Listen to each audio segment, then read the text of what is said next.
Iran, America, Israel உலக போற கொண்டு வந்துருவாங்களா? இந்த ஈரானுக்கும் அமெரிக்காவுக்கும் அப்படி என்னதான் பிரச்சனை? இவ்வளவு பெரிய பகை ஏன்? 1979ல ஈரான்ல இஸ்லாம் புரட்சி வந்துச்சு.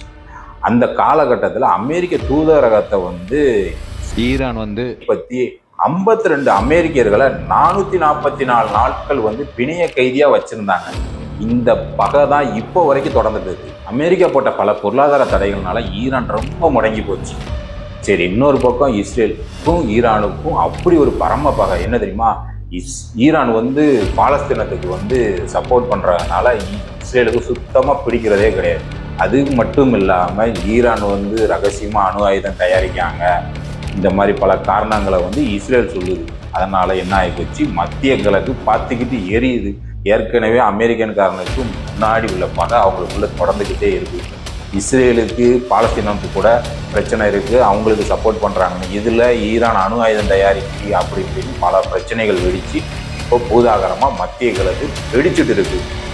நீங்களே சொல்லுங்கள், உண்மையிலே இதுதான் பிரச்சனை இல்லை வேறு எதுவும் அரசியல் காரணமா? கமெண்டில் சொல்லுங்கள். நம்ம சேனலை ஃபாலோ பண்ணுங்கள்.